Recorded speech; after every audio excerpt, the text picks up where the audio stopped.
नमस्कार मित्रांनो, आपण पाहतात SR न्यूज. भारतातलं कर्नाटक हे दक्षिण भारतातलं एक राज्य जिथे काँग्रेसची सत्ता आहे आणि या काँग्रेसच्या राज्यामध्ये आता नेतृत्व बदलाची एकदा मागणी होत आहे. मुख्यमंत्री जे सध्या आहेत ते सिद्धरामय्या यांच्याविरुद्ध उपमुख्यमंत्री DK शिवकुमार यांच्यामध्ये सुप्त वाद आहे.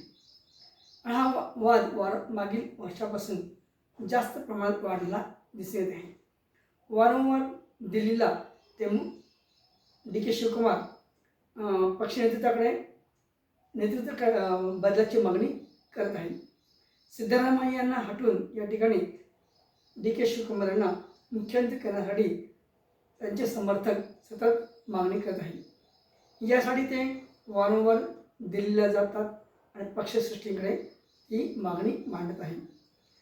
आज एकदा रविवारी जवळपास 40 आमदारांचं एक शिष्टमंडळ दिल्लीला आलं आहे आणि यामध्ये त्यांनी एकदा नेतृत्व बदलाची मागणी केलेली आहे किंवा वर्तमान मुख्यमंत्री सिद्धरामय्या यांच्या मंत्रिमंडळामध्ये फेरबदल करण्याची मागणी केली आहे.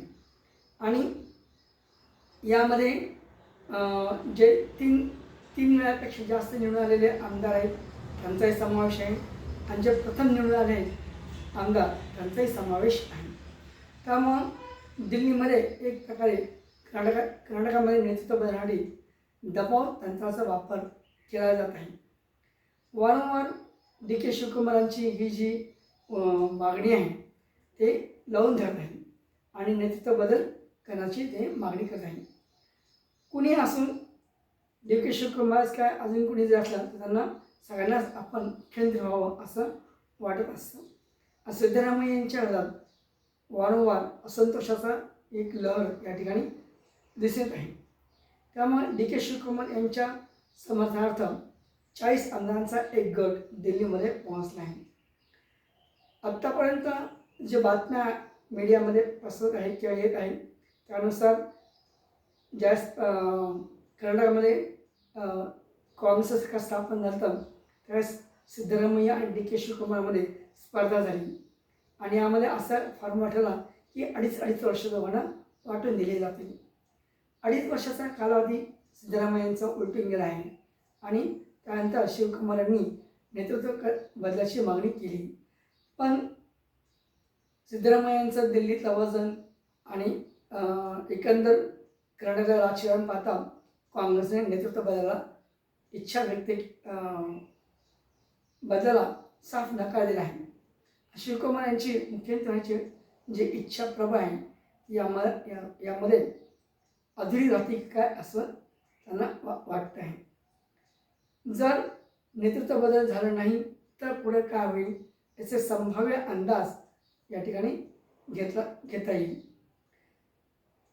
वर्तमान जी कर्नाटकाची विधानसभा आहे ती 224 जागांची आहे आणि त्यामध्ये 135 जागा ह्या काँग्रेसला मिळालेल्या आहेत. सर्वात मोठा पक्ष म्हणून काँग्रेस त्या ठिकाणी सत्तेत आला आहे. त्यानंतर भारतीय जनता पक्षांना 66 आहे आणि जनता दल सेक्युलर जे HD देवगौडा माजी मुख्यमंत्री आहेत त्यांच्या पक्षाला 19 जागा मिळाल्या आहेत. जर काँग्रेसचा हा मोठा गट बाहेर पडला शिवकुमार यांच्या नेतृत्वाखाली तर त्यांना बाहेरून हे दोन्ही पक्ष BJP आणि JDS म्हणजे जनता दल सेक्युलर हे बाहेरून पाठिंबा देऊ शकतात. त्यामुळे काँग्रेसमध्ये कर्नाटकामध्ये त्या ठिकाणी सरकार बदल होऊ शकतो आणि याची जर गंभीर दखल काँग्रेसने घेतली नाही तर हे सरकारच पूर्णपणे उलथून त्या ठिकाणी शिवकुमार आपलं सरकार स्थापन करू शकतात. त्यामुळे काँग्रेसला शिवकुमार यांच्याकडे दुर्लक्ष करणं परवडणार नाही आहे.